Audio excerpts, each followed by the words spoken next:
يوم القيامة ويتحسر على عمل خير عمله. هذا العمل الذي عمله فقد أهم ما في قبول الأعمال من مفاتيح. هذا العمل فقد الإخلاص، وكثير منا ما يعمل أعمال خير ولكنها فقدت هذا العنصر الهام الذي به تقبل الأعمال، فيندم أنه لم يكن هذا العمل خالصا لوجه الله سبحانه وتعالى عندما يرى أعمال خير وأعمال بر وأعمال تقى كلها ضاعت وكلها ذهبت أمامه، وقدمنا إلى ما عملوا من عمل فجعلناه هباء منثورا. حديث خطير أيها الإخوة الأحباب، إذا سمعته اقشعر بدنك، ويا ليتك تفكر في هذا الحديث جيدا. هذا الحديث الذي يبين فيه رسول الله صلى الله عليه وسلم أصنافا من الناس أول من تسعر بهم النار يوم القيامة. من هم يا رب؟ هل رجلا عبد صنما أو حجرا أو شجرا أو غير ذلك؟ لا،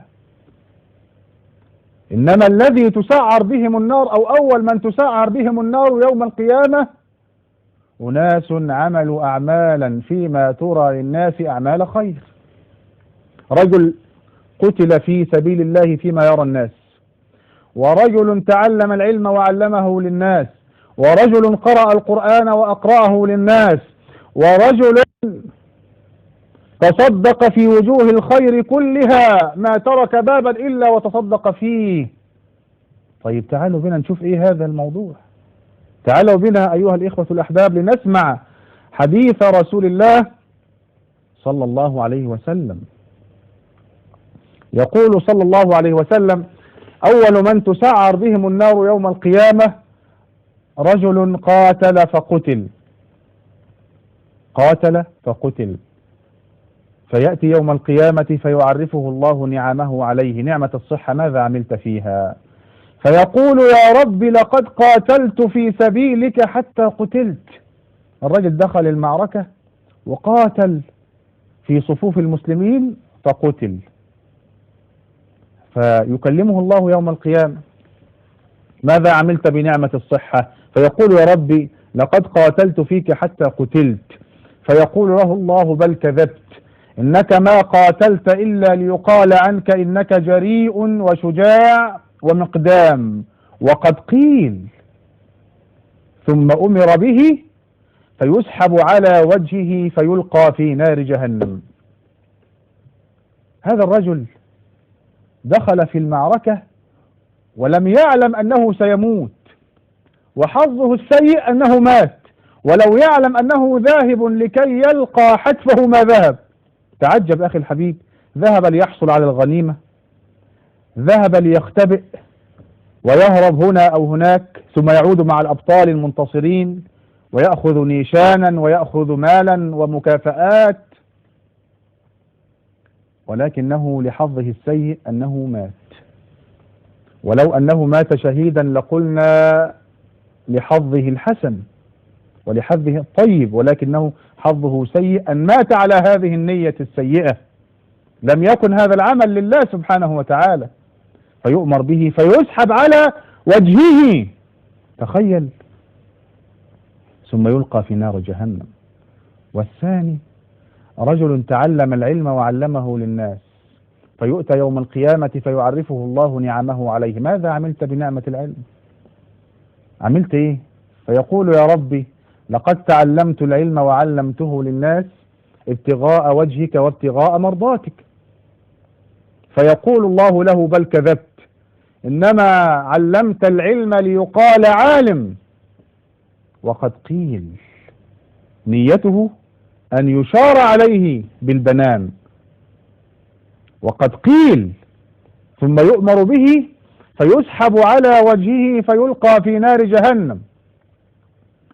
ورجل قرأ القرآن وأقرأه للناس، فيؤتى يوم القيامة فيعرفه الله نعمه عليه. ماذا عملت بهذه النعمة؟ فيقول: يا ربي لقد قرأت القرآن وأقرأته للناس ابتغاء وجهك، هو هيضحك على مين؟ هيضحك على مين؟ الله يعلم السر وأخفى، فيقال له كذبت، ما قرأت القرآن إلا ليقال قارئ، وقد قيل، ثم يؤمر به فيسحب على وجهه فيلقى في نار جهنم. ورجلا تصدق في وجوه الخير كلها ما ترك بابا إلا وأنفق فيه، في بناء مساجد وبناء مدارس ومعاهد وأعمال خير ودور أيتام وإطعام طعام وهذه الأمور وكفالة يتامى، فيؤتى يوم القيامة فيعرفه الله نعمه، أنا أعطيتك المال، ماذا عملت بهذا المال؟ فيقول يا ربي ما تركت بابا من أبواب الخير تحب أن ينفق فيها إلا وأنفقت. فيقال كذبت، ما أنفقت إلا ليقال عنك إنك كريم إنك جواد، وقد قيل، ثم يؤمر به فيسحب على وجهه فيلقى في نار جهنم.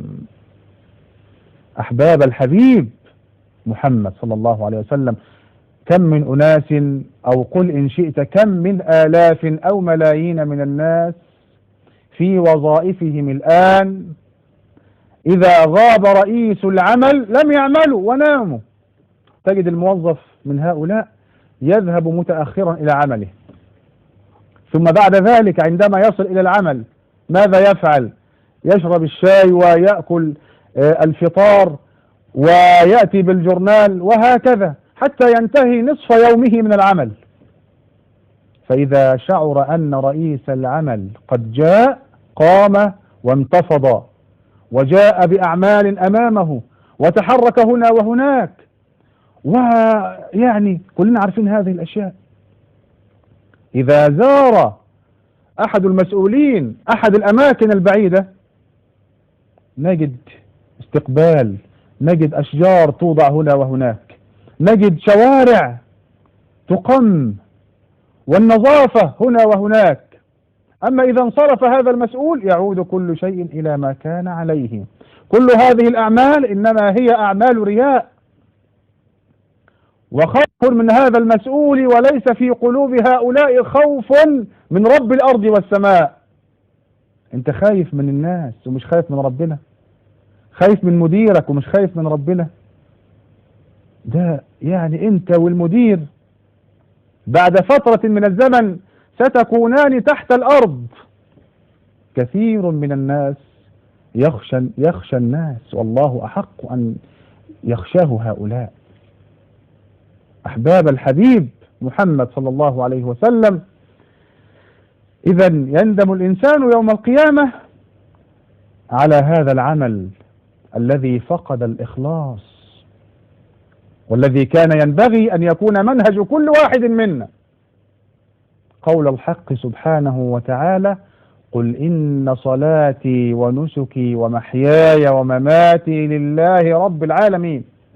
لازم هو ده يكون شعارك في الحياة حتى تلقى الله سبحانه وتعالى. قل إن صلاتي ونسكي ومحياي ومماتي لله رب العالمين لا شريك له، لا شريك له، وبذلك أمرت.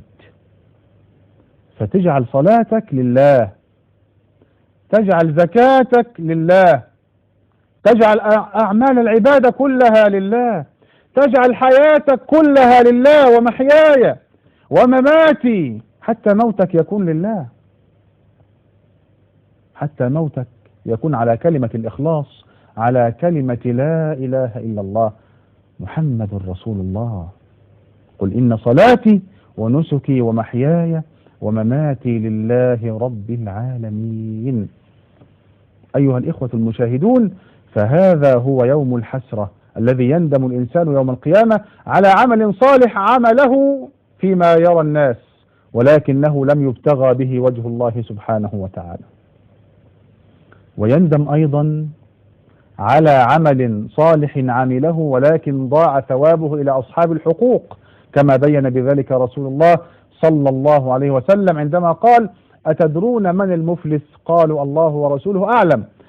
المفلس فينا من ليس عنده درهم ولا دينار، فقال صلى الله عليه وسلم: المفلس من أمتي من يأتي يوم القيامة بصيام وصلاة وزكاة وحج وأعمال بر، ولكنه يأتي وقد شتم هذا وأكل مال هذا وسفك دم هذا وخاض في عرض هذا، فيأخذ هذا من حسناته وهذا من حسناته وهذا من حسناته، فإذا فنيت حسناته أخذ من سيئاتهم.